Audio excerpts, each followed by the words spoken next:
আমাদের এই প্রদর্শনীর ভিতরে আসতে গেলে ইতিহাসের পথ ধরে খানিকটা পিছনে হেঁটে যেতে হবে।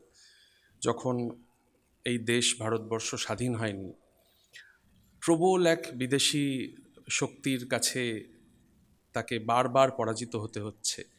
এমত অবস্থায় স্বামীজি সকলের উদ্দেশ্যে ত্যাগের আহ্বান জানালেন যে এই প্রবল বিদেশি শক্তির সামনে দাঁড়াতে গেলে আমাদের ভিতরকার যে আত্মশক্তি সেই সম্পর্কে অবগত হতে হবে।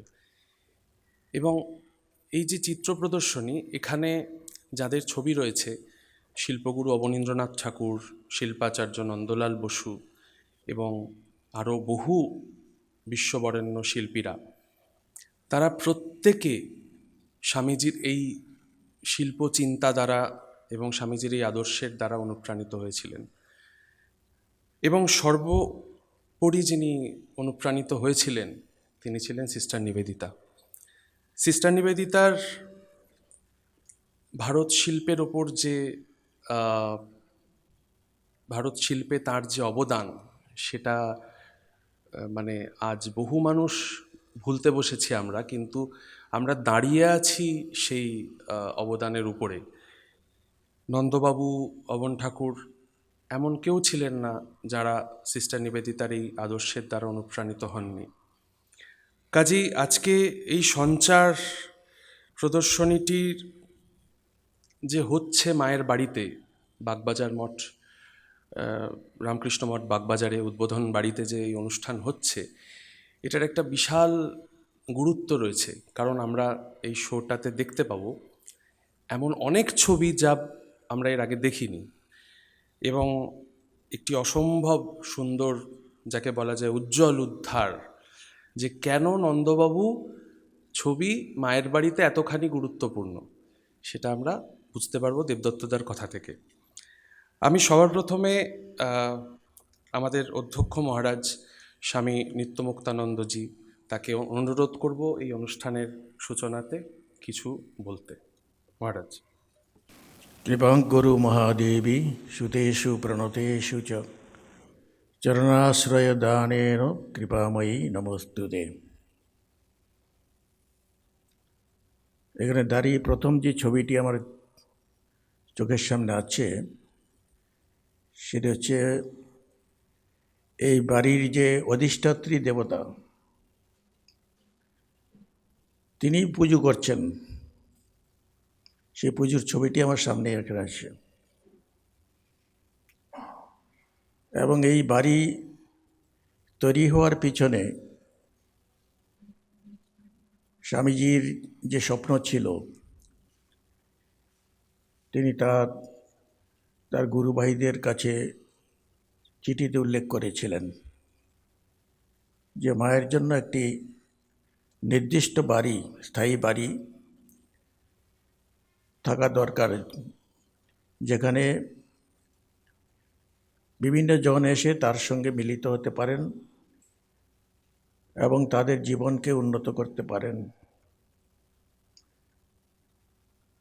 স্বামীজির জীবিতাবস্থায় সেটি সম্ভব হয়নি, স্বামীজির অবর্তমানেই সেটি সংগঠিত হয়েছিল।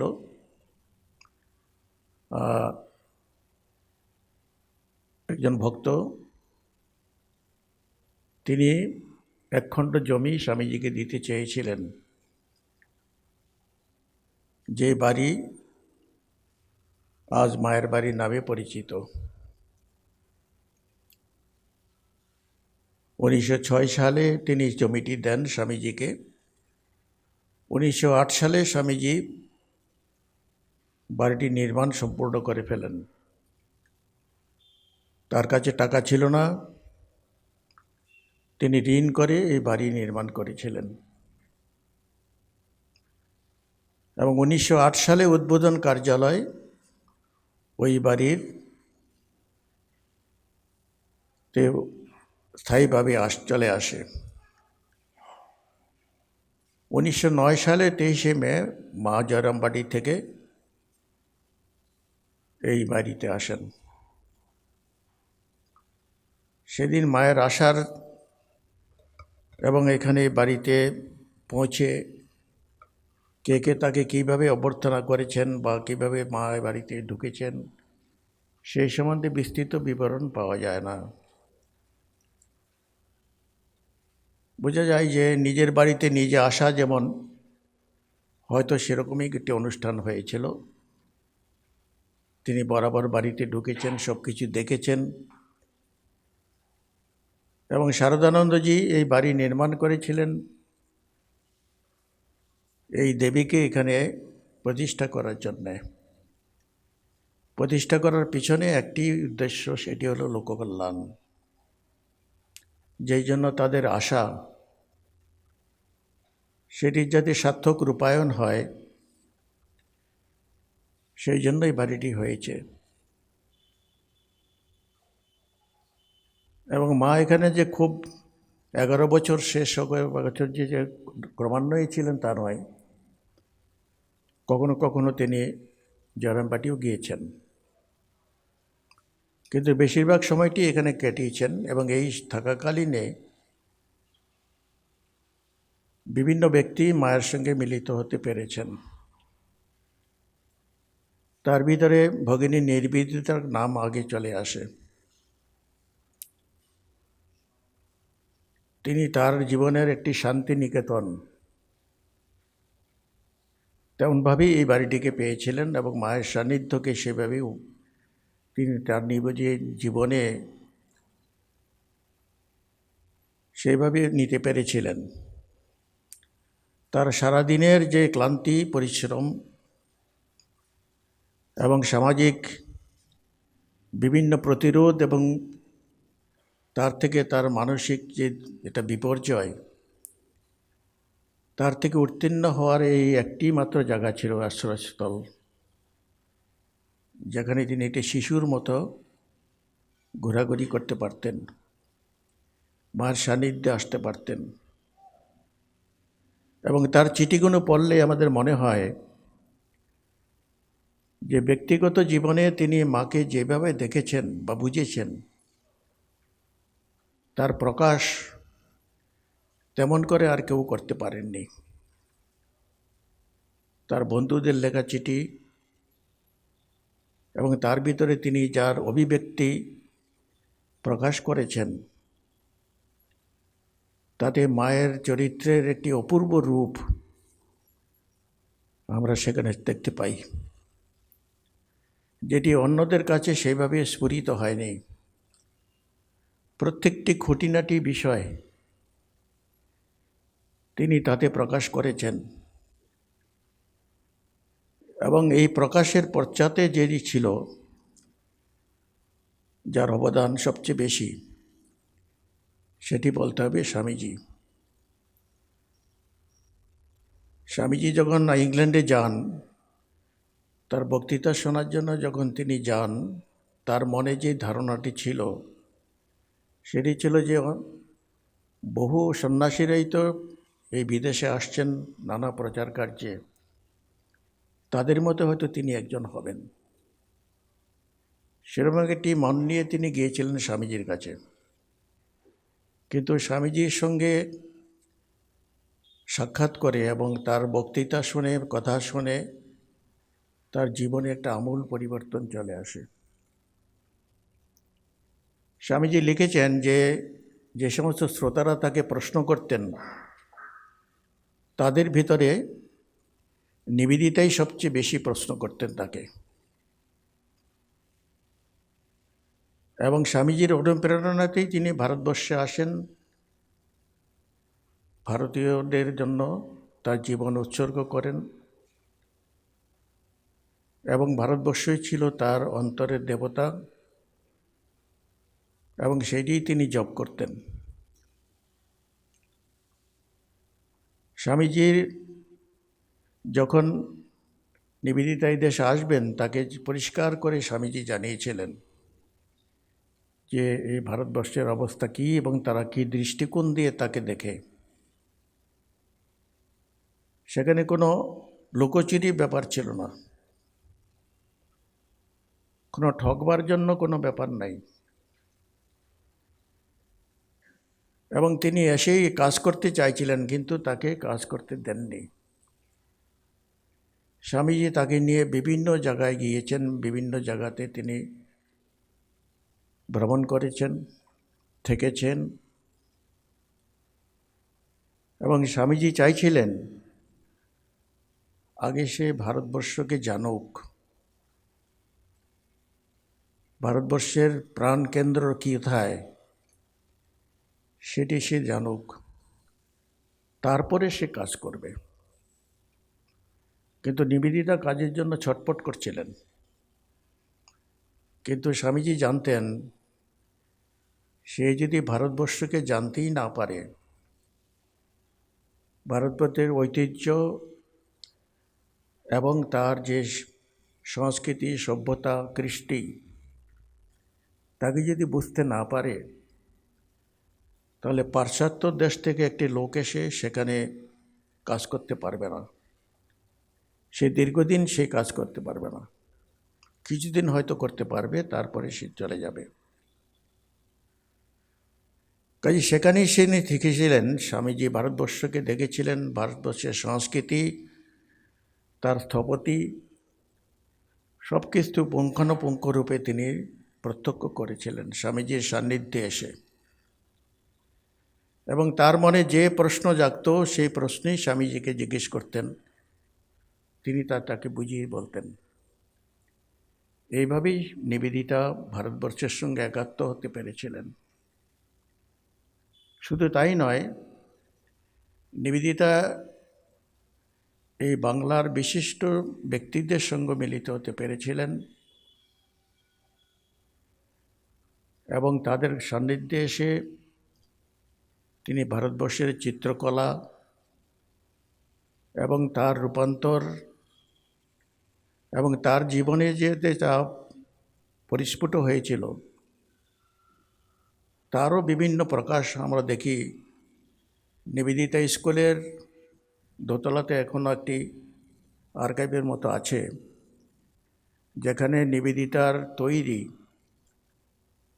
এবং তার বিভিন্ন শিল্পকলা এবং বিভিন্ন চিত্র এবং বিভিন্ন রকমের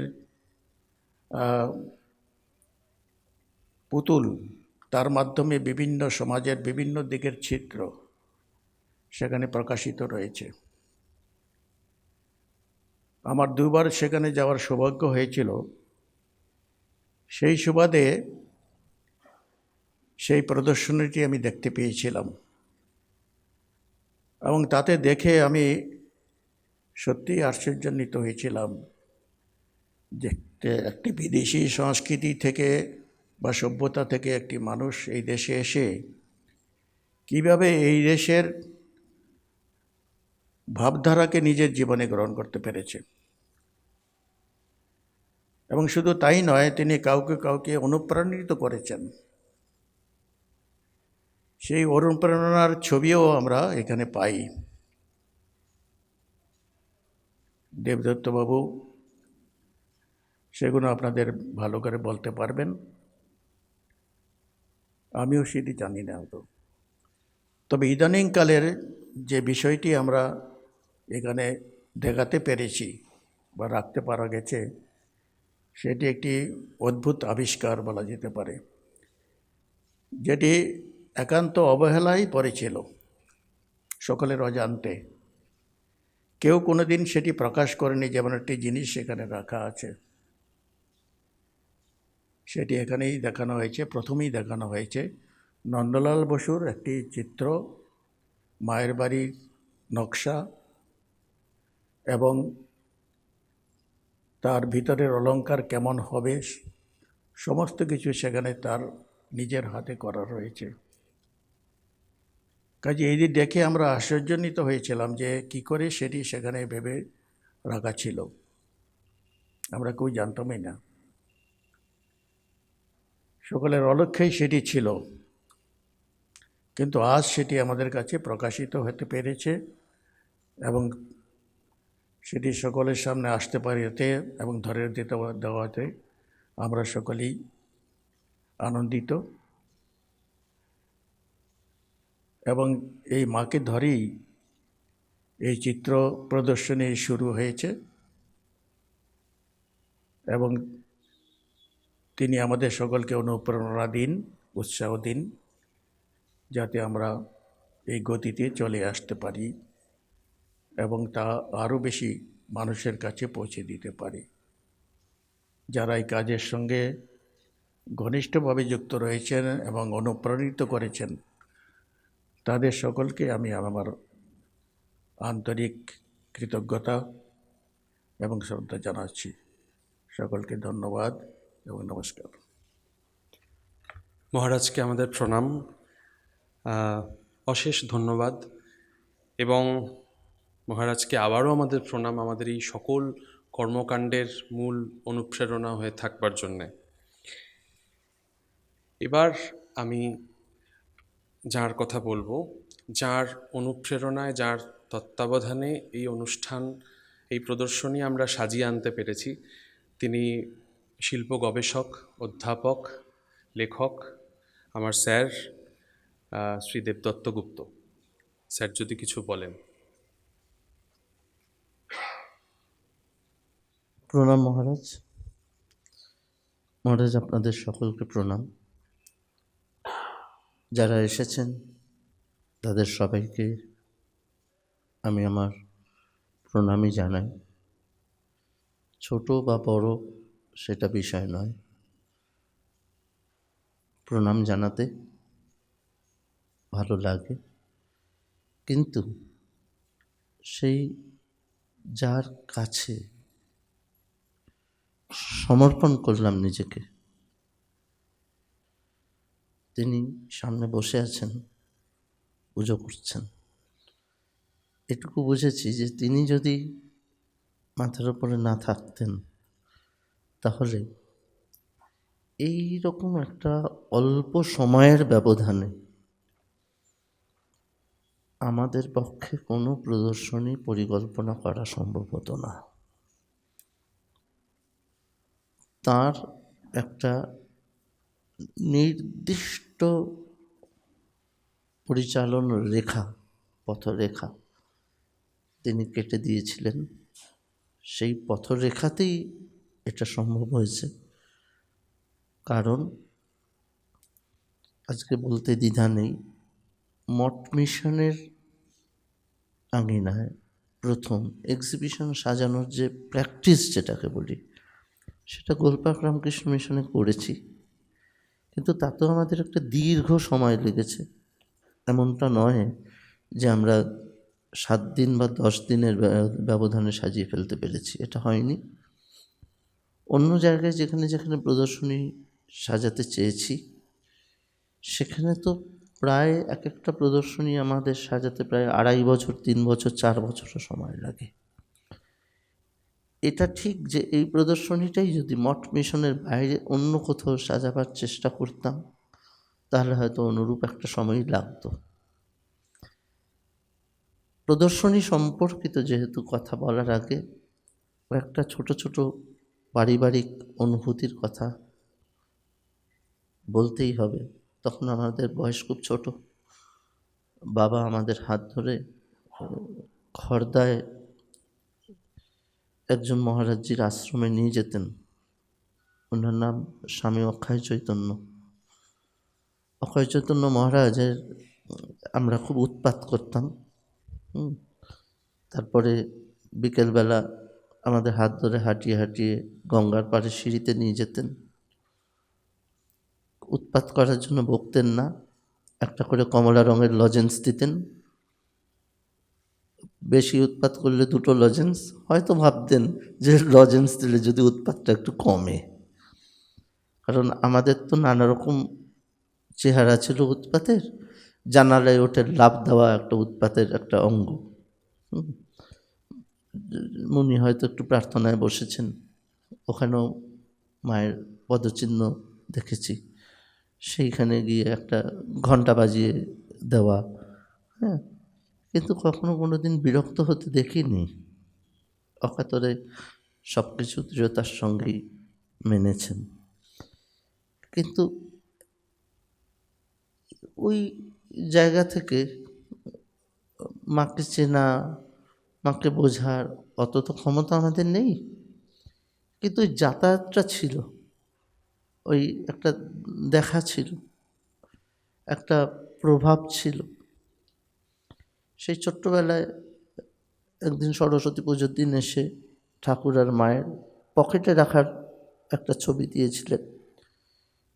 দীর্ঘদিন সেই ছবি আমার ঠাকুরের আসনেই বাবা রেখে দিয়েছিলেন, কিন্তু তার পুরোটা রক্ষিত করতে পারিনি। কিভাবে যেন মায়ের মুখটাই বেঁচে রয়েছেন, কিন্তু ঠাকুরের ছবিটা এতই ঝাপসা হয়ে গেছে, প্লাস্টিকের তো, কিন্তু মায়ের মুখটা কিছুদিন আগে সংরক্ষণের ইচ্ছা থেকে নিয়ে আমার বর্তমান যে বাসস্থান সেইখানে রেখে দিয়েছি। আমাদের বাড়ি থেকে বাবা একটা বই প্রকাশ করতেন, ওনার একটা লেখা জীবন পরিক্রমা, সেটা আমাদের বাবা বলতেন যে সবাইকে দিতে। আমরা বাড়ির মানুষজন, অতিথি অভ্যাগতরা এলে সেই বই আমরা দিতাম। এইটুকু অভিজ্ঞতা ওই মহারাজের কাছ থেকে হয়েছিল। একটাই কথা বলতেন, বাপু আর যাই করো, দুষ্টুমি করো ঠিক আছে, বাঁদর হও ঠিক আছে, কিন্তু মানুষের ক্ষতি করো না, ক্ষতি চিন্তা করো না, এমনকি এমন কিছু করো না যাতে তোমার নিজেরও কোনো ক্ষতি হয়। আর কিছু মনে নেই, কিন্তু ওনার এই যাতায়াত চলাচল এগুলো মনে আছে। আর যেটা গভীরভাবে মনে আছে, বাড়িতে কখনো কোনো সংকট হাজির হলে বাবা ওনার কাছে যেতেন, গিয়ে বলতেন যে মহারাজ আমার জন্য একটু প্রার্থনা করবেন। এবং আমরা কিন্তু সমস্ত সংকটকে অতিক্রম করেছিলাম, কোনো সংকটই আমরা করিনি। তাই জন্য আমাদের এই কথাটা ছিল, চিরকালই আমাদের এই কথাটা ছিল মনের মধ্যে, যে আমাদের একজন মহারাজ আছেন, বাড়িতে কোনো সংকট উপস্থিত হলে তাকে কি আমরা বলবো যে মহারাজ আমাদের জন্য একটু প্রার্থনা করবেন। সেইটুকু আমার মনে আছে। সেই মনে থাকাটাকে আপনাদের সামনে একটু বললাম। এখন আমাকে মহারাজজি বলেছেন যে এই প্রদর্শনী সম্বন্ধে কিছু কথা বলতে। প্রথম কথা হচ্ছে, আমি কিউরেট করেছি এটা দরকার নেই। এটা মনে করুন যে মা তার সন্তানদের দিয়ে একটি প্রদর্শনী এখানে উপস্থাপনের ব্যবস্থা করেছেন। আমরা প্রত্যেকেই আমাদের মতো করে সেই উপস্থাপনার দিকে এগিয়ে গিয়েছি। শায়ন মহারাজ আছেন, দেবাঞ্জন মহারাজ আছেন। ওনারা প্রথম একদিন বলেছিলেন যে একটা এই জায়গাটাকে কী করে একটা গ্যালারির চেহারা দেওয়া যায়। তখন আমাদের বন্ধু সঞ্জীবকে, ও ইন্টেরিয়র ডিজাইনের একজন খুব প্রথিতযশা মানুষ, ওকে ডাকা হয়। ওরা প্ল্যান করে, ওরা প্রচুর মিটিং করে বিভিন্ন সময়ে, কী হওয়া উচিত, কীরকমভাবে থাকা উচিত। তখন কিভাবে মায়ের বাড়ির ভাবধারাকে এখানে সংযুক্ত করা যায় সেই কথা চিন্তা করে এই জায়গাটাকে বলতে হবে রেনোভেট করা। এই জায়গাটা তো ছিলই, জায়গাটাকে এ ধরনের অনুষ্ঠান বা প্রদর্শনীযোগ্য একটা স্থানে ট্রান্সফার করা হলো। এটা তো হলো। তাহলে এবার কথা হচ্ছে এই প্রদর্শনীটার বিষয়টা কী। একজন শিল্প ইতিহাসের গবেষক হিসেবে প্রথম যেটা বলতে চাই, এই প্রথম আমরা এইখানে দাঁড়িয়ে, মায়ের সামনে দাঁড়িয়ে একটা কথা খুব পরিষ্কারভাবে বললাম যে মুম্বাইবাসীরা অবনীন্দ্রনাথের ওপরে বেঙ্গল স্কুল নামক একটি ট্যাগ লাগিয়ে দিয়েছিল। অবনীন্দ্রনাথ নিজেও বিরক্ত হয়েছিলেন, তার জন্য তিনি উত্তরা নামক পত্রিকায় দোতারা নামক একটি আর্টিকেলে লিখেছিলেন, আমি আমার নামে কোনো স্কুল বানাতে চাইনি। কিন্তু আমরা কেউ কোনোদিন অবনীন্দ্রনাথের সেই কথাটি শুনিনি। আমরা যারা অবনীন্দ্রনাথকে ভালোবেসেছি, অবনীন্দ্রনাথকে নিয়ে রিসার্চ করেছি, অবনীন্দ্রনাথকে যারা আমরা ভাঙিয়ে খেয়েছি, তারাই অবনীন্দ্রনাথের সেই কথাটি শুনিনি যে আমি আমার নামে কোনো স্কুল বানাতে চাইনি, আমি আমার ছাত্রছাত্রীদের কোনো নির্দিষ্ট ধারার মধ্যে বেঁধে রাখতে চাইনি। আমি আমার ছাত্রছাত্রীদের বলেছি দেশের এবং বিদেশের কোনো জিনিসের নকল আমার সহ্য হয় না, তাই তোমরা সব কিছু দেখো, যার যা কিছু ভালো সেখান থেকে নিয়ে তোমরা নিজেদের রাস্তা তৈরি করো। আমাদের মধ্যে যারা বেঙ্গল স্কুল নামক আর্ট, নন্দলাল বসু, রবীন্দ্রনাথ ঠাকুর, গগনেন্দ্রনাথ ঠাকুর নিয়ে বড় গবেষণা করেছেন, যারা দিল্লিতে মুম্বাইতে সুনামের চূড়ান্ত অধিকারী, তারাও অবনীন্দ্রনাথকে ডিনাই করেছেন। আজকে আমার সেই দিন, অবনীন্দ্রনাথকে শ্রদ্ধা জানাচ্ছি মায়ের সামনে দাঁড়িয়ে, যে অবনীন্দ্রনাথকে বলতে চাই আপনার সেই কথা আমরা আজ থেকে শুরু করলাম, বেঙ্গল স্কুল নয়। আমি কিছুক্ষণ আগে পর্যন্ত একটা আর্টিকেল পাঠিয়েছিলাম, শায়ন মহারাজজি ধরে ধরে কেটেছেন। সঞ্চার শব্দটা লিখেছিলাম, সেই সঞ্চার শব্দটা শায়ন মহারাজজি তৈরি করেছেন। এগুলো বলছি কারণ all this are the part of the curatorial facts. প্রথম কথা হচ্ছে, একদম বৈপ্লবিকভাবে আজ থেকে আমরা বেঙ্গল স্কুল নামটিকে অস্বীকার করলাম। এটি হচ্ছে এমন একটা জিনিসকে অস্বীকার করলাম, এবং কেন করলাম সেটি তথ্য প্রমাণ দিয়ে এইখানে রাখা রইল এই প্রদর্শনীতে। কি সেই তথ্য, কি সেই বিষয়, সেটা বলি। বিষয়টা হলো যে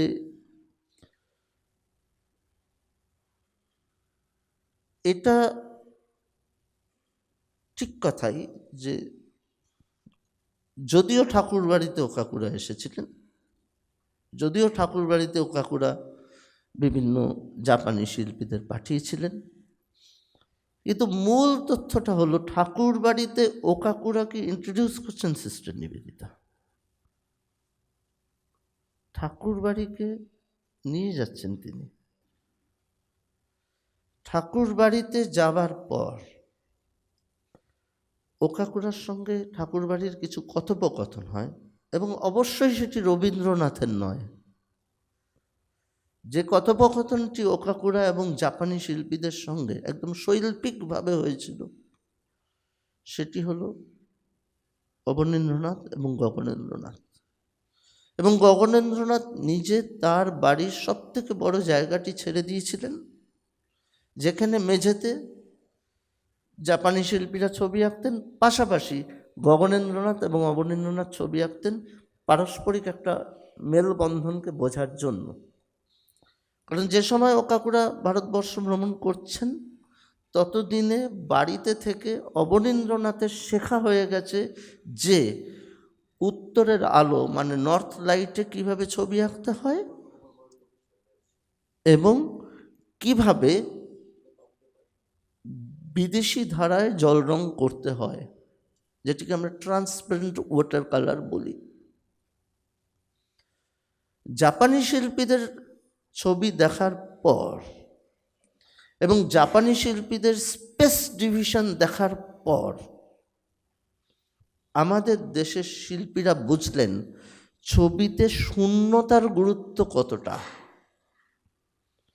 তার আগে পর্যন্ত বিদেশিদের যে ছবি আমরা দেখে অভ্যস্ত ছিলাম, তাতে শূন্যতা বা বাতাবকাশময় বা শ্বাস প্রশ্বাসের জায়গা থাকতো না, সেখানে পরের পর ভ্রমের জায়গা থাকতো, দৃষ্টিভ্রম, ইলিউশন, এই জাতীয় শব্দগুলো থাকতো। কিন্তু শূন্যতার কতটা গুরুত্ব সেটা বোঝা গিয়েছিল ওইখানে জাপানি শিল্পীদের হাত ধরে। যে সমস্ত জাপানি শিল্পীরা ভারতবর্ষে এসেছিলেন, আমরা হয়তো তাদের নাম পড়তে পারিনি, কিন্তু ঠাকুরবাড়ির সহায়তায় এবং নন্দলাল বসুর অত্যন্ত প্রিয়জন পঞ্চানন মণ্ডলের সহায়তায়, বাড়ির সহায়তায় আমরা এখানে দুটি অত্যন্ত মূল্যবান ছবিকে রেখেছি। একটি সরাসরি ইউকিউ পদ্ধতিতে করা, যেখানে কাঠখোদাই মাধ্যমে জল রঙের যে উয়াশ রীতি, ঝাপসা হয়ে যাওয়ার যে প্রবণতা, সেটা কিভাবে দেখা যায় তা এখানে রইল। তারপরে আরেকটি ছবি রেখেছি, পদ্মঝরা ও পদ্ম ফোটার ছবি। নন্দলাল বসু পরিষ্কারভাবে ম্যাকলাউডের সঙ্গে তার যে ঘোরাঘুরি গ্রাম অঞ্চলে, তাতে লিখছেন, ম্যাকলাউড বলছেন যে আমি পদ্মফুলকে বারবার দেখতে চাই, কারণ আমাকে বলা হয়েছে যে পদ্ম হচ্ছে সেরকম একটা জিনিস যা আলোর দিকে মাথা তোলে। তার জন্য তিনি নন্দলাল বসুর সঙ্গে ঘুরে ঘুরে শান্তিনিকেতনে পুকুরের মধ্যে পদ্ম ফুলের ভাসমান চেহারাগুলি দেখছেন। এবং এখানে সেই ছবিটি রয়েছে, যে ছবিটি ওকাকুরা বিবেকানন্দকে দিয়েছিলেন, এবং ম্যাকলাউডের হাত ধরে যেটি শান্তিনিকেতনে আসে। শান্তিনিকেতনে আসার পর নন্দবাবু ডিসিশন নিয়েছিলেন জাপানে পাঠিয়ে এই ছবির মাউন্টিং হবে, কিন্তু ম্যাকলাউড বলেছিলেন ও দেশে পাঠিয়েও না, ওরা ছবিটিকে রেখে দেবে। তখন নন্দলাল বসু একজন জাপানি শিল্পীকে দিয়ে ম্যাকলাউডের পাঠানো ওকাকুরার মাধ্যমে, যেটা স্বামী বিবেকানন্দকে দেওয়া হয়েছিল, সেই ছবির একটি প্রতিলিপি করিয়ে রেখেছিলেন। সেই অরিজিনাল প্রতিলিপিটা এখানে রয়েছে। অর্থাৎ এগুলো অত্যন্ত গুরুত্বপূর্ণ। আজকে এই প্রথম একটি অত্যন্ত গুরুত্বপূর্ণ প্রদর্শনীতে এগুলো আসছে। এইবার আমি ওই প্যানেলে যাই, মায়ের বাড়ির প্যানেলে।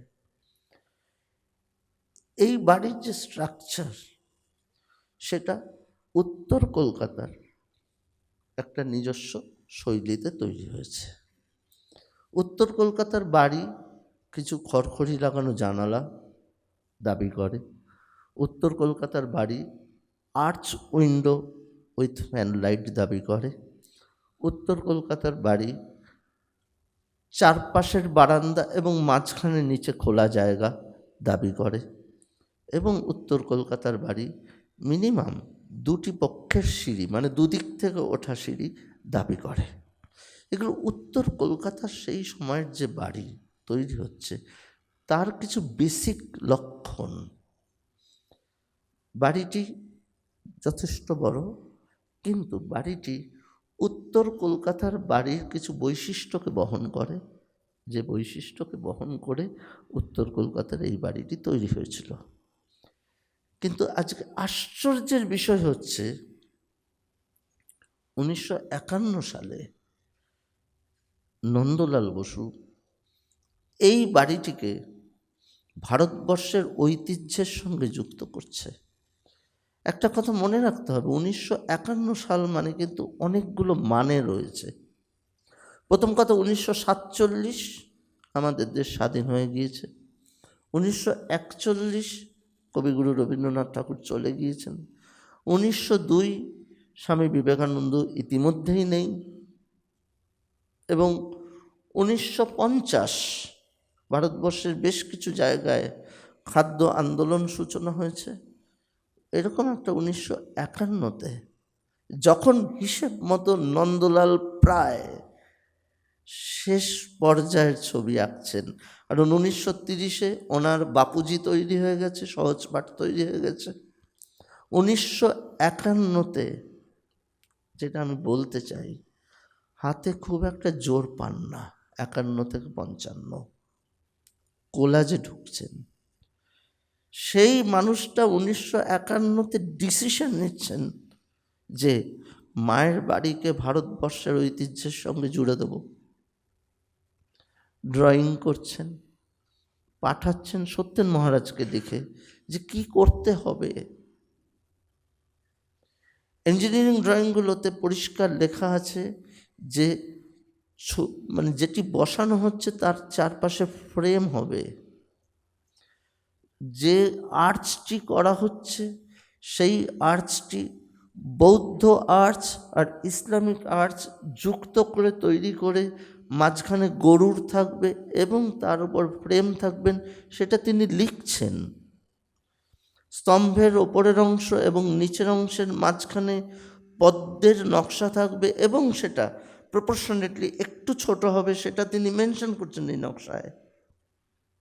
সর্বোপরি খরবুজিটা কী হবে, তার মাপ কী হবে, প্যানেল কিভাবে যাবে, তার সমস্তটা ওখানে তিনি দিচ্ছেন। এটা দেখে যেন আমরা ভুলে না যাই যে রবীন্দ্রনাথের সমস্ত বাড়িগুলো যখন তৈরি করার কথা ভাবছিলেন সুরেন্দ্রনাথ কর, তার ডিজাইন করছিলেন শান্তিনিকেতনে বসে বসে, যিনি নন্দলালের ঘনিষ্ঠ আত্মীয়, তখনও কিন্তু নন্দলাল বসু তাকে একের পর এক সাজেশনস দিচ্ছেন। এবং তার একটা উল্লেখযোগ্য সাজেশনস হচ্ছে, যখন শ্যামলী বাড়ি তৈরি হচ্ছে তখন তার দুদিকে নন্দবাবু রামকিঙ্করকে অনুপ্রেরণা যোগাচ্ছেন যে মন্দির দেখেছো তো, মন্দিরের দুপাশে দ্বার রক্ষক থাকে। রবীন্দ্রনাথের বাড়ির দুপাশে তুমি সেই দ্বার রক্ষকদের দাও, কিন্তু তুমি এখানে কোনো হনুমানজি দিও না, তুমি এখানে কোনো গরুর পাখি দিও না। রবীন্দ্রনাথকে যারা তৈরি করলেন, তুমি দ্বার রক্ষক হিসেবে সেই সাঁওতাল নারী পুরুষকে দাও দুপাশে। আজও বাড়ির দুপাশে গেলে তাদেরকে দেখা যায়।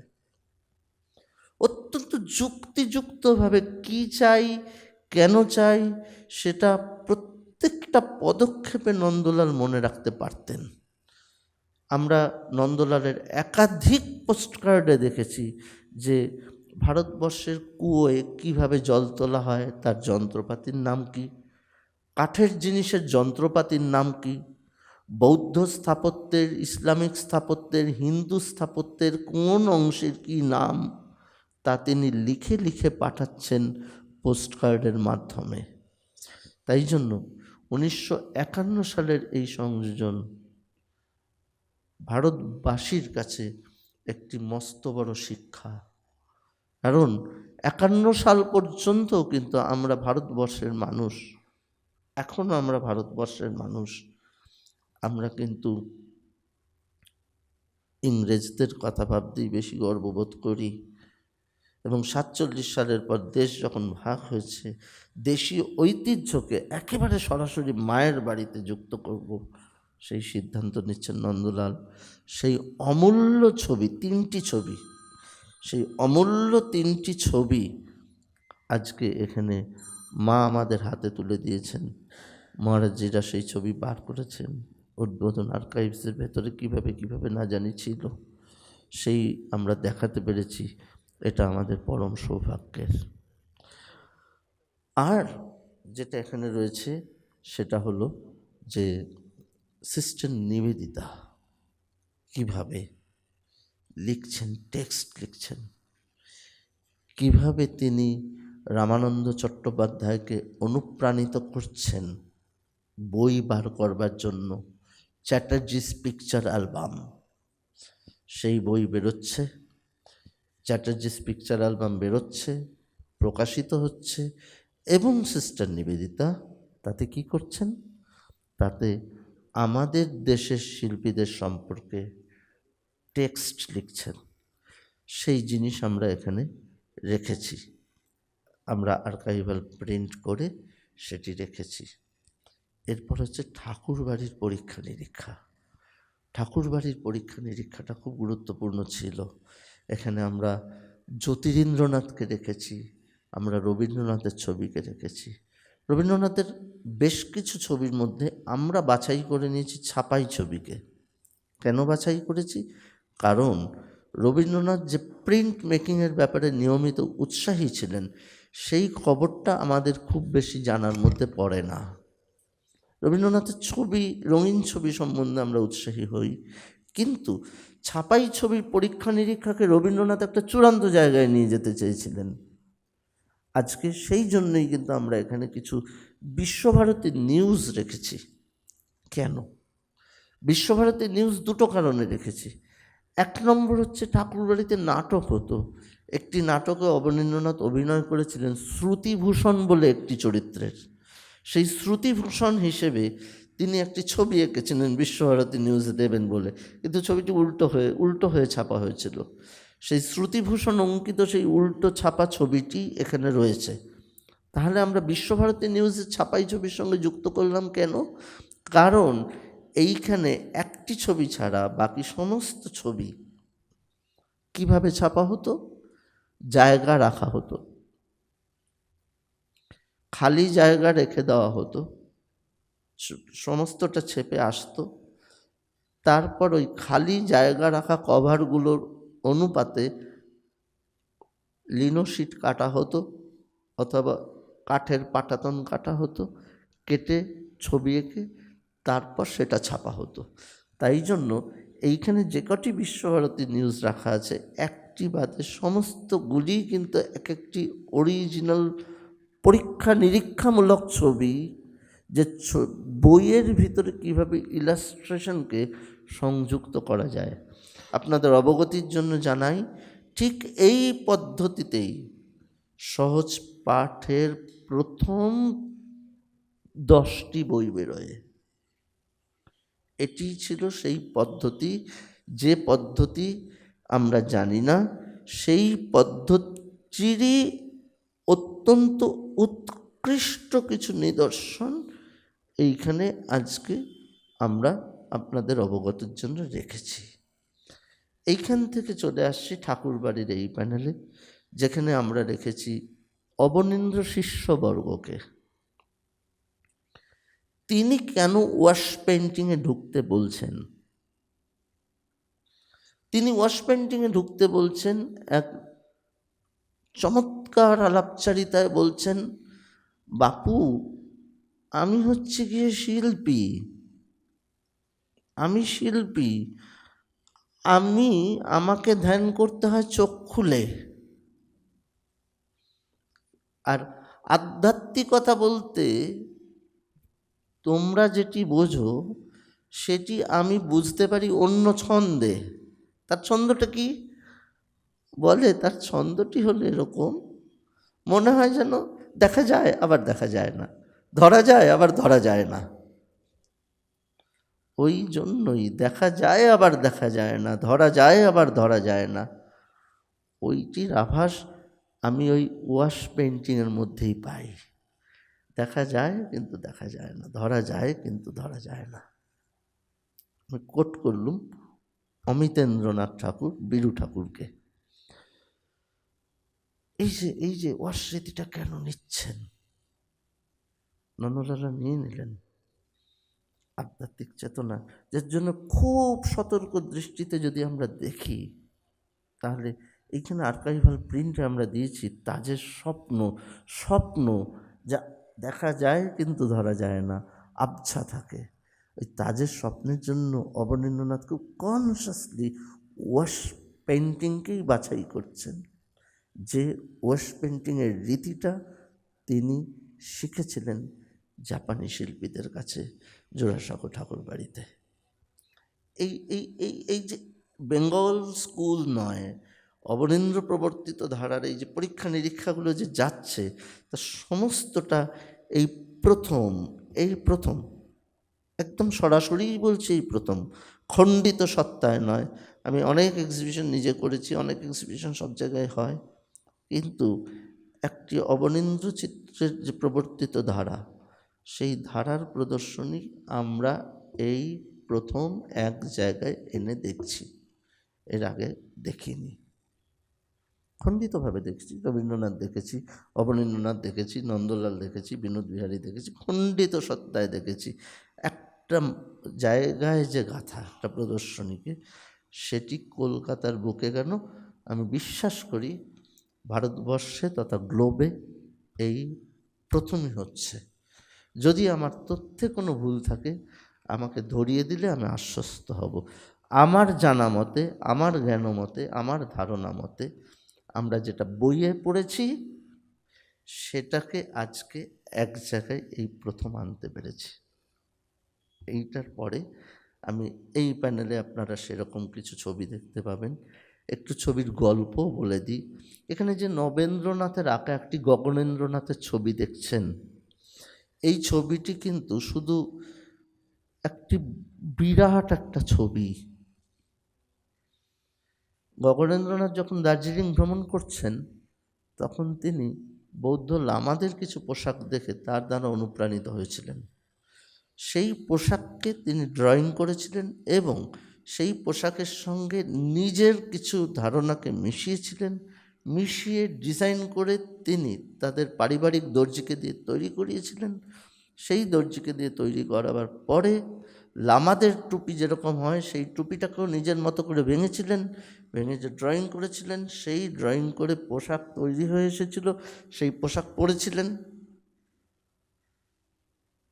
এবং গান্ধার বুদ্ধের মতো চটি, তিন ভাই কিন্তু নাগরাই জুতো পরতে অভ্যস্ত ছিলেন। গান্ধার বুদ্ধের মতো চটি পরে বাড়ির বারান্দায় খটখট করে হেঁটে বেড়াতেন। সেই হেঁটে বেড়ানোর গগনেন্দ্রনাথের ছবিটি আঁকছেন নবেন্দ্রনাথ ঠাকুর, গগনেন্দ্রনাথের কনিষ্ঠ পুত্র, যিনি রবীন্দ্রনাথের গীতাঞ্জলির জন্য ছবি এঁকেছিলেন।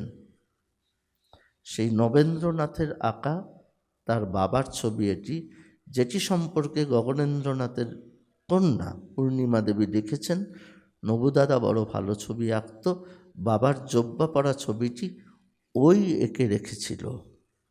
এটি সেই বিখ্যাত মানে নবেন্দ্রনাথের আঁকা গগনেন্দ্রনাথ, মানে পুত্র তার পিতাকে এঁকে রাখছেন।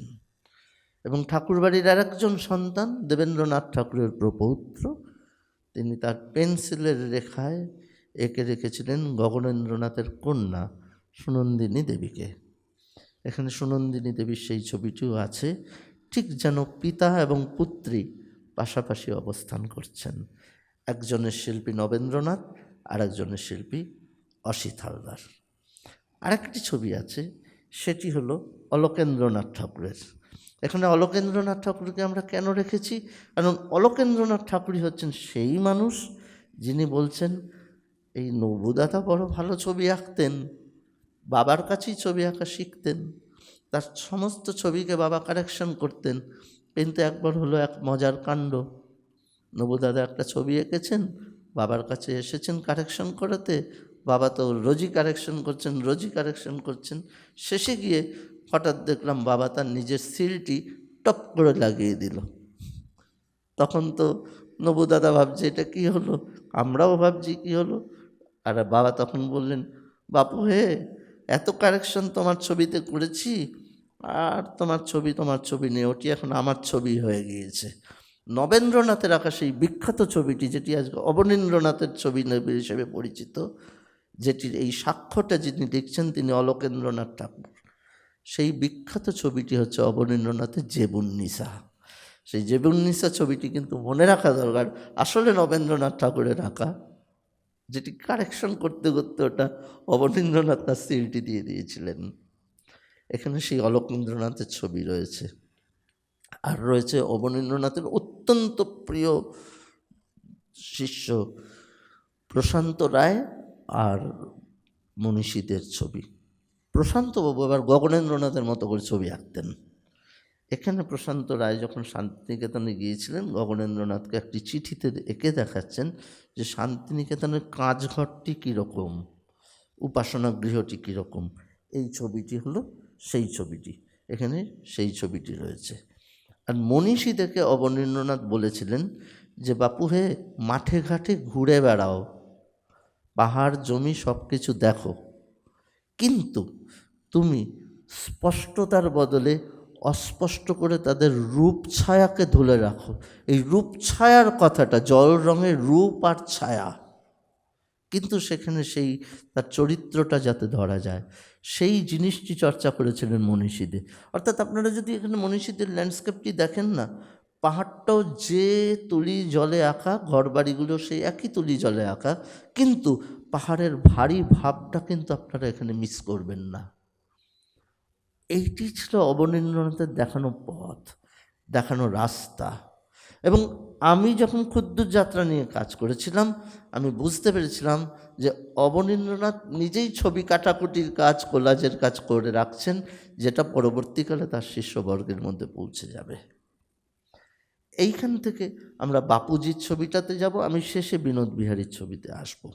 বাপুজির ছবিটা 1930-এর ছবি, একই বছর 1930, ডান্ডি অভিযান, লবণ আইন, সহজ পাঠ তৈরি হচ্ছে এবং বাপুজি হচ্ছে।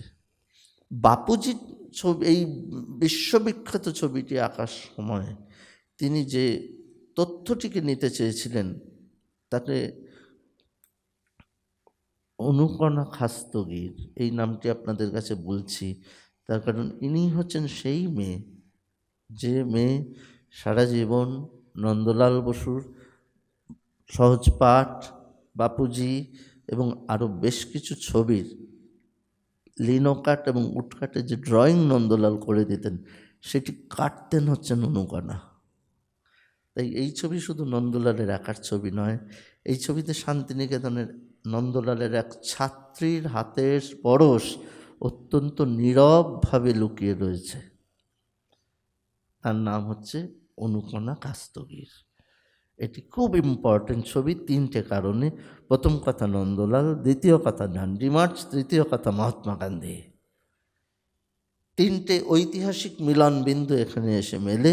আর চতুর্থ কথা হচ্ছে সেই ছাপাই ছবির পরীক্ষা নিরীক্ষা, যেখানে অনুকণাকেই নন্দলাল বোঝাচ্ছেন ইজিপশিয়ান ফারাওদের ছবি দেখবে এক পা সামনে করে কিভাবে এগিয়ে যায়।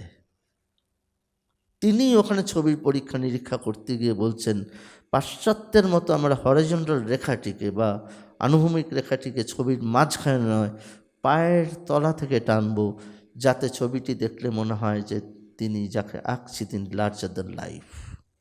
তৃতীয় যে শিক্ষাটি দিচ্ছেন সেটি ভারী অদ্ভুত। এটার একটি স্টেন্সিল ছবিও করেছেন, সাদার উপর কালো রেখায়, রঙিন ছবিও করেছেন, কিন্তু এই ছবিটিকে ভালোবাসতেন।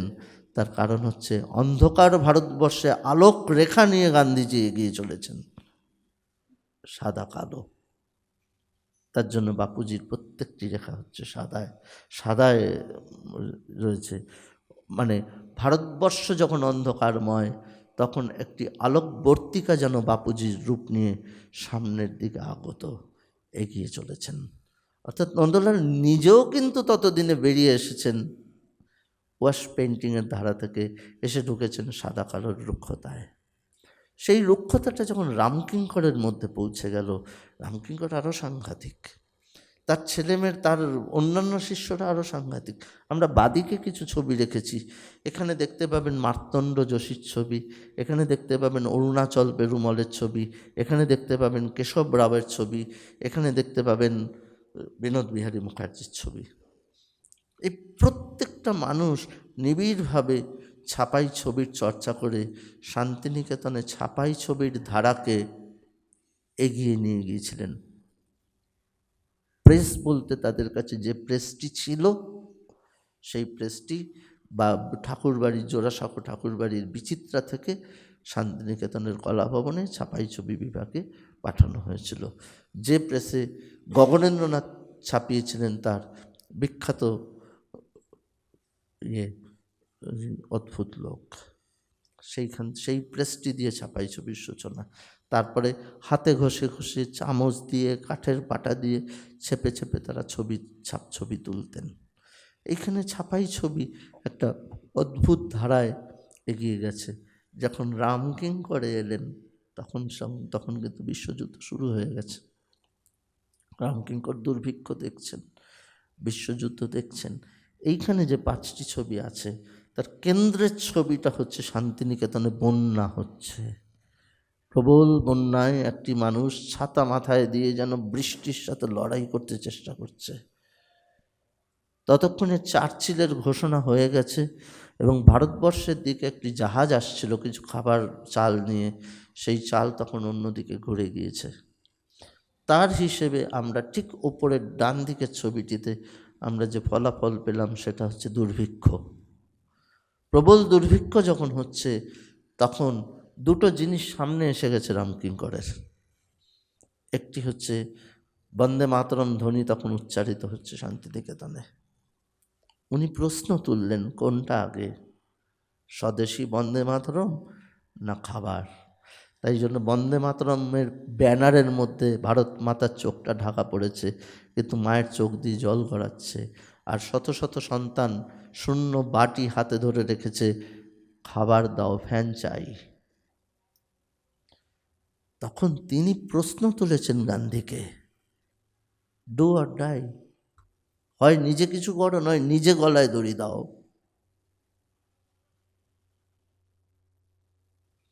স্বভাবতই ছাত্র এবং শিক্ষক একই গান্ধীকে দেখছেন, মানেটা ততক্ষণে ঘুরে গেছে। একজন যেভাবে দেখেছিলেন গান্ধীকে, আর একজন 100% উল্টো দিকে দাঁড়িয়ে প্রশ্ন করছেন গান্ধীকে, বলছেন যে চারিদিকে আগুন জ্বলছে, মানুষ হাতে অস্ত্র তুলে নিয়েছে, নিচে হাতে বন্দুক ধরা লোকের হাত, হয় তুমি নিজে কিছু করো, নয় তুমি নিজেই গলায় দড়ি দাও, ডু অর ডাই।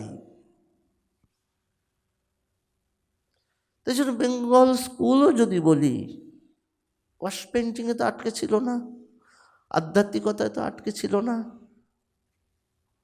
তাহলে কেন এই তকমা দিয়ে তাকে আমরা দেখব? তাই আজকে অস্বীকার করেছি, তাই আজকে এখানে দাঁড়িয়ে দাঁড়িয়ে অস্বীকার করেছি। ফিরে আসছি সেখানেই, যে বেঙ্গল স্কুল নয়, অবনীন্দ্রনাথ যে ধারাটি বলেছেন আমরা সেখানে যাচ্ছি, সেটাকে দেখছি। এরপর শুরু হলো পোস্ট কার্ডের জার্নি। নন্দলাল বাবু যেখানেই যান পোস্ট কার্ড লিখে লিখে পাঠান, এঁকে এঁকে পাঠান। প্রত্যেকটি পোস্ট কার্ডের মধ্যে ডিফাইন করা যায় তিনি শিল্প শিক্ষায় মানুষকে শিক্ষিত করছেন। কখনো রসিকতার ছন্দ, কখনো দক্ষিণ রায়ের পাঁচালী, কখনো বাল্মীকির রামায়ণ, কখনো অজন্তার টুকরো ছবি, এটাকে ছবি দেয়াল চিত্রে লাগাও, কখনো বলছেন যে ঘোড়ার নাচ এরকম হয় সাঁওতালদের, এগুলো তোমরা দেখো। এই চিঠি পাঠিয়ে পাঠিয়ে যেটা করে দিলেন শান্তিনিকেতনটাকে, সেটা হচ্ছে একটা এক খোলা আকাশের নিচে একটা শিল্পের মিউজিয়াম। হোয়াইট কিউবের বাইরে নিয়ে চলে গেলেন, শান্তিনিকেতনের প্রত্যেকটা ঘর এক একটি মিউজিয়াম। কালোবাড়িতে যাবেন, দেখবেন মেসোপটেমিয়ার ছবি এসে গেছে। কালোবাড়ির ভেতরে যাবেন, দেখবেন এলিফ্যান্টার ছবি এসেছে। কালোবাড়ির দেওয়ালে যাবেন, দেখবেন ঘরের কাছে বনকাঠির রথের ছবি, তার ছবি এসেছে। একটা ওপেন এয়ার মিউজিয়ামে পরিণত হয়ে গেল শুধু ওই চিঠিপত্রের উপর ভিত্তি করেই। আর তার ছাত্রছাত্রীরাও সেই চিঠিপত্রতে ছোট ছোট ইয়েতে ছবি আঁকতে শুরু করলেন, ছোট ছোট কার্ডে ছবি আঁকতে শুরু করলেন। কিন্তু একটা ছবি দেখে আমাদের মনে হলো না যে ছোট্ট একটা বদ্ধ স্পেসের ভিতর তারা আটকে গেছে, বরং আমাদের মনে হলো যে সেই নিশিকান্ত রায়চৌধুরীর কবিতার মতো, দিগন্ত রেখা দ্বিখণ্ড করি দাঁড়ায়েছে তালতরু, 3.5 হাত ধূসর ভূমিতে বিশাল সাহারা মরু। তারা বিশালতার পরিচয় দিলেন, সেই সঙ্গে অত্যাধুনিক কোলাজে চলে গেলেন। কোলাজটা কী ছিল? কোলাজটা ছিল রং থেকে, তুলি থেকে, পেন্সিল থেকে বেরিয়ে যাওয়ার প্রাথমিক প্রেরণা। আমি প্যালেটে রং গুলব না, কাগজের রং আমার রং, কাগজের নকশা আমার ছবির অর্নামেন্টেশনস, আর যে ফর্ম আমি যেভাবে ছড়িয়ে দেব সেটা হচ্ছে আমার মনের নিজস্ব বিমূর্ত চলন। বিনোদ বিহারী সেই জায়গায় নিয়ে গিয়ে পৌঁছলেন। তার ছাত্র নন্দলালের, সেটা এখানে ধরা রয়েছে। পোস্টকার্ডগুলো ছাত্রছাত্রীদের পোস্টকার্ড এবং নন্দলালের 2 কন্যা রাখা পোস্টকার্ড অবশ্যই এখানে ধরা রয়েছে। শান্তিনিকেতনের চিত্রচর্চা কীভাবে যেত তার বেশ কিছু পরিচয় এখানে ধরা রয়েছে। সেই সঙ্গে ধরা রয়েছে কিছু বিশেষ ছবি, যেমন এখানে কৃষ্ণা রেড্ডির একটা ছবি আছে। শান্তিনিকেতনে তো বহু বাইরের অন্যান্য প্রদেশের বহু শিল্পীরা ছবি আঁকতে এসেছেন। ভারতের উত্তরাধুনিক সময়ের একজন প্রথিতযশা ছাপ চিত্রের শিল্পী হচ্ছেন কৃষ্ণা রেড্ডি। কিন্তু তিনি তার শান্তিনিকেতনে থাকাকালীন বাল্যকালে কী ধরনের ছবি আঁকতেন, সুরুলের রাজবাড়িতে দুর্গা পুজো হচ্ছে, ঢাকিরা ঢাক বাজাচ্ছে, সেই ছবি ধরে রেখেছিলেন কৃষ্ণা রেড্ডি। সেই ছবিটি এখানে রয়েছে। আর রয়েছে সুধীর খাস্তগিরের ছবি, কিন্তু পেইন্টিং। কেন পেইন্টিং? কারণ সুধীর খাস্তগির শান্তিনিকেতনের ছাপাই ছবিকে চূড়ান্ত পর্যায়ে নিয়ে গিয়েছিলেন এবং তিনি পরে যখন দুন স্কুলে ছবি আঁকার শিক্ষক হিসেবে জয়েন করেছিলেন এবং সুধীর খাস্তগিরের বিশিষ্ট ছাত্রছাত্রীদের মধ্যে যারা ছিলেন তাদের মধ্যে একজনের নাম আমি করছি, তিনি ভারতের প্রধানমন্ত্রী ছিলেন, তার নাম রাজীব গান্ধী। এবং রাজীব গান্ধী নিয়মিত লিনোকাট করতেন। এই লিনোকাটটি সুধীর, যার থেকে রাজীব দুন স্কুলে শিখেছিলেন তিনি হলেন সুধীর কাস্তগীর। এবং রাজীব গান্ধীর করা লিনোকাট ইন্দিরা গান্ধী সযত্নে রাশিয়ান শিল্পীদের দেখিয়েছিলেন। এবং রাজীব গান্ধীর যে 3টি লিনোকাট ইন্দিরা গান্ধী সারা জীবন সংগৃহীত রেখেছিলেন, তার মধ্যে একটি হলো একটি এরোপ্লেন যাচ্ছে, যুদ্ধ বিমান, তার নিচে যে ল্যান্ডস্কেপটি আছে এটা একদম সহজ পাঠ থেকে তোলা। দ্বিতীয় যে ছবিটি আছে সেটা ছাতা মাথায় দিয়ে একটা লোক যাচ্ছে। তৃতীয় যে ছবিটি আছে একটা স্কুটারে করে একটা মানুষ যাচ্ছে। আর ইন্দিরা গান্ধী যার কথা বললাম তিনি ছিলেন নন্দলাল বসুর ছাত্রী, শান্তিনিকেতনের ছাত্রী, এবং নেহেরু এবং তার স্ত্রীর সিদ্ধান্তে ইন্দিরা গান্ধীর লোকাল গার্জিয়ান ছিলেন নন্দলাল বসু, ঠাকুরবাড়ির কেউ নয়, নন্দলালই ছিলেন তার লোকাল গার্জিয়ান। এবং নন্দলাল যখন ছেলে মেয়েদের নিয়ে ট্যুর করছেন, সেই সময়ের একটি ট্যুরে নন্দলাল যখন রেল লাইনে পড়ে গেলেন, যখন রেলগাড়ি আগত, আমরা জানি নন্দবাবু আর থাকবেন না, তাকে যিনি বাঁচিয়েছিলেন তিনি সেদিনের কলাভবনের সেই বিশিষ্ট ছাত্রী ইন্দিরা গান্ধী, যিনি পরবর্তীকালে ভারতের প্রধানমন্ত্রী হন। সেখানে আমরা সুধীর কাস্তগীরের যে ছবিটি রেখেছি সেটি হচ্ছে তার করা একটা পেইন্টিং। অর্থাৎ এখানে ঠিক উল্টো কিছু রিভার্স আছে। আমরা রামকিঙ্করের পেইন্টিংয়ের বদলে আমরা রামকিঙ্করের জন্য বেছে নিয়েছি উডকাট, লিনোকাট। কারণ রামকিঙ্কর বলেছিলেন যে কর্কশ জীবনের ছবি ধরতে গেলে এই কাটা ছেঁড়ার শৈলীর ভিতর দিয়ে এগোতে হয়। এই উল্টো একটা জিনিসকে আমরা রেখেছি। আবার সুধীর কাস্তগীর, যিনি ছিলেন অ্যাকচুয়ালি পৃথিবী বিখ্যাত প্রিন্ট মেকার, তার আমরা পেইন্টিং এখানে রেখেছি। এবং প্রিন্ট মেকিংকে যিনি চূড়ান্ত উত্তরাধুনিকতার জায়গায় অ্যাবস্ট্রাকশনে পৌঁছে দিয়েছিলেন, সেই কৃষ্ণ রেড্ডির একটি ছবি আমরা এখানে রেখেছি। কেন রেখেছি, কী ছন্দে রেখেছি, কী পরিচয় রেখেছি, তার ব্যাখ্যা করলাম। এইবার আসবো এই প্যানেলটিকে একদম ডান দিকে ঠেলে দিয়ে আমরা দুজন মানুষের ছবি অতিরিক্ত ব্যবহার করেছি। একজন শিল্পীর নাম যামিনী রায়, আর একজন শিল্পীর নাম দেবীপ্রসাদ রায়চৌধুরী। কেন? এই কারণেই ব্যবহার করেছি, এখানে দুটো ছবি আছে যামিনী রায়ের। একটি হচ্ছে একটি পাগড়ি পরা লোক, সেটি হচ্ছে যামিনী রায় যখন আর্ট কলেজের ছাত্র, যেভাবে মডেল স্টাডি করা হয় সেই ছবি। 2, যামিনী রায় যে শৈলীতে ফিরছেন, সেই শৈলীতে লোকশিল্পের দিকে ফিরে যে তাকানো যায়, এই অনুপ্রেরণা যামিনী রায় যার থেকে পেয়েছিলেন, ঠাকুরবাড়ির সেই মেয়ের নাম হচ্ছে সুনয়নী দেবী। এটা লিখে রেখেছেন ঠাকুরবাড়ির একজন মেয়ে শান্তা দেবী। সেই সুনয়নী দেবীর ছবি এখানে আমরা দেখছি। তৃতীয়ত আরেকটি ছবি যামিনী রায় যেটি রেখেছি সেটি হচ্ছে একদল মানুষ কাজের খোঁজে এক প্রান্ত থেকে আরেক প্রান্তে যাচ্ছেন, যার সাথে একটা কুকুর চলেছে। ছবিটি দেখে যেন আমাদের রামকিঙ্কর বেজের সেই সাঁওতাল পরিবারের কথা মনে পড়ে। এই অনুষঙ্গগুলোকে হাজির করবার জন্য আমরা এই ছবিগুলোকে নির্বাচন করেছি। তারপরে যে ছবিটি রেখেছি সেটি হলো দেবীপ্রসাদ রায়চৌধুরীর আঁকা। কেন নির্বাচন করেছি দেবীপ্রসাদ রায়চৌধুরীর আঁকা ছবি? তিনি হচ্ছেন সেই শিল্পী যিনি একের পর এক প্রথম দিকে রবীন্দ্রনাথের কবিতা এবং গল্পের সবথেকে বেশি পরিমাণে ইলাস্ট্রেশন করেছিলেন। এবং প্রবাসী সম্পাদককে রবীন্দ্রনাথ চিঠি দিয়ে জানিয়েছিলেন যে দেবীর হাতের তুলিতে শুধু শব্দ নয়, ওর তুলিতে রস আছে, ইমোশন আছে। তাই জন্য এখানে কিন্তু কোনো ছবি, সেটা যামিনী রায় হোক বা দেবীপ্রসাদ রায়চৌধুরী, আমাদের এই বাংলা ধারার থেকে বিচ্ছিন্ন নয়। হঠাৎ করে মনে হতে পারে অবনীন্দ্রনাথ গগনেন্দ্র ধারার থেকে বিচ্ছিন্ন, আসলে কিন্তু তা নয়। আসলে এইখানে এটাকেই আমরা বলেছি সঞ্চার, এইটাকেই আমরা বলেছি যে কিভাবে একটি সঞ্চারিত রেখা এক প্রান্ত থেকে আর এক প্রান্তে চলে যায়। এবার ছোট ছোট দু একটা কথা বলে এবার শেষ করব, যে এইখানে আপনাদের বলেছিলাম যে বিনোদ বিহারীর প্যানেলে ফিরব। আপনারা সকলেই জানেন যে রবীন্দ্রনাথের আগ্রহে বিনোদ বিহারী প্রাচ্য দেশগুলোতে রবীন্দ্রনাথের সঙ্গে ভ্রমণ করেছেন এবং নন্দলালও করেছেন।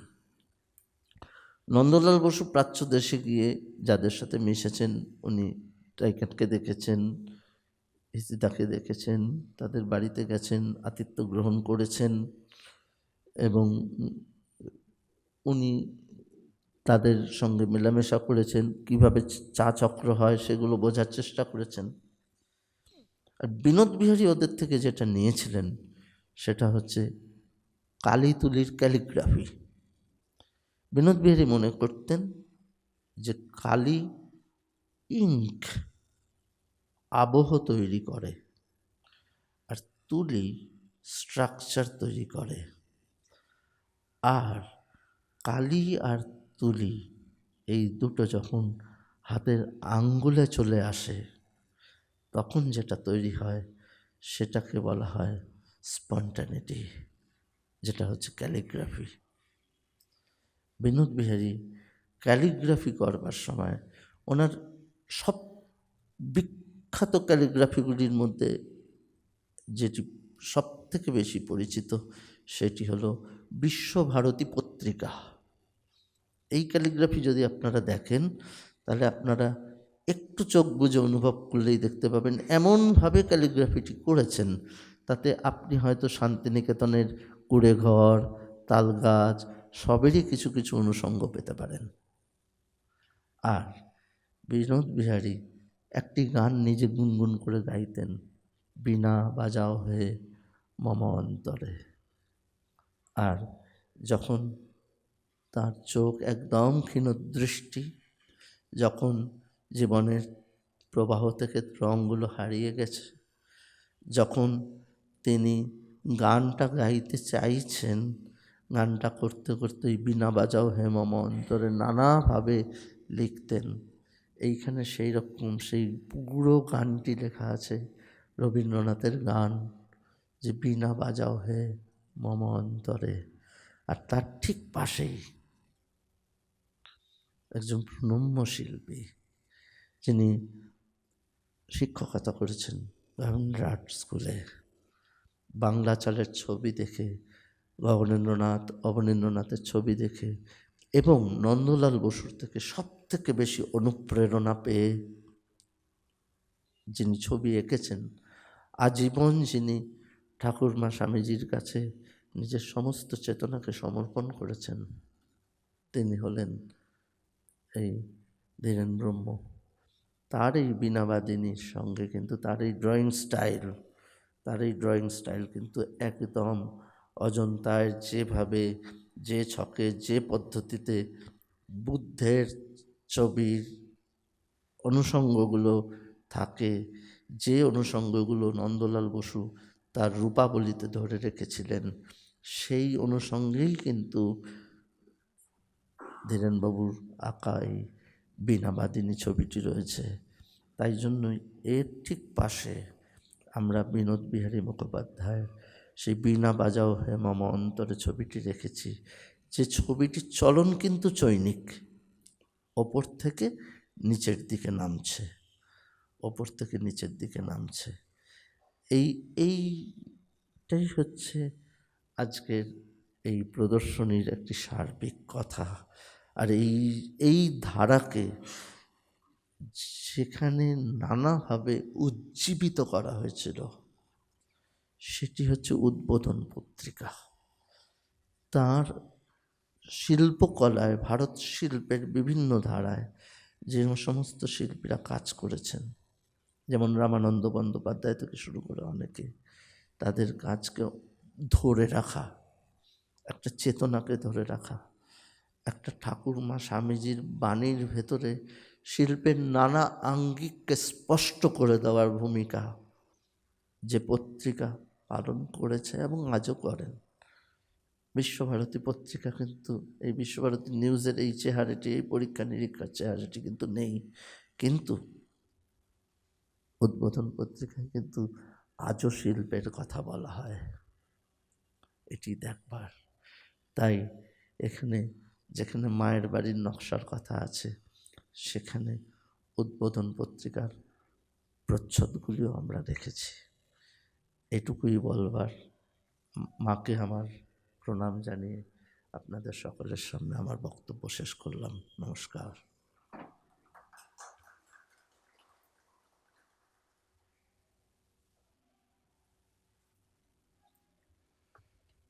ধন্যবাদ দেবদত্ত দাকে এমন রঙিন, সরস, তথ্য সমৃদ্ধ শিল্প আলোচনা বা শিল্প আড্ডা বলা যেতে পারে, সেখান থেকে বেরিয়ে আসা কঠিন। কিন্তু আমরা সবাই সময়ের অনুশাসনে আবদ্ধ, ফলে আজকে আমরা অনুষ্ঠানের প্রায় শেষের পর্যায়ে। কিন্তু এই শিল্প আলোচনাটাকে আমরা কয়েকটা ভাগে ভাগ করে নিয়েছি, সেইটা আমি একটুখানি ছোট্ট করে বলে দিই। আমাদের প্রদর্শনী আজকে উদ্বোধন হলো এবং চলবে আগামী 21শে মার্চ পর্যন্ত। আগামী 14ই মার্চ একটি মনোজ্ঞ সাংগীতিক অনুষ্ঠান রয়েছে, সেখানে বাঁশি বাজাবেন শ্রী ইন্দ্রজিৎ বাসু, তবলায় সঙ্গত করবেন পণ্ডিত রূপক ভট্টাচার্যী। এরপর 18ই মার্চে আরেকটি আলোচনা রয়েছে। আলোচনার বিষয় হলো রোমারলা ও সমকাল, বলবেন ডক্টর চিন্ময় গুহ। এরপরে 19শে মার্চ আরও একটি আলোচনা রয়েছে। আলোচনার বিষয় হলো নন্দলাল বসু এবং শিল্পে আলপনার ভূমিকা, বলবেন শ্রীমতী স্বাতী ঘোষ, বিশিষ্ট লেখক, শিল্প গবেষক। এবং অনুষ্ঠানের প্রদর্শনীর শেষ দিন 21শে মার্চ, সেদিন দুটি আলোচনা রয়েছে। একটি হলো বিবেকানন্দ শিল্প এবং উদ্বোধন, বলবেন স্বামী আর্যেশানন্দ।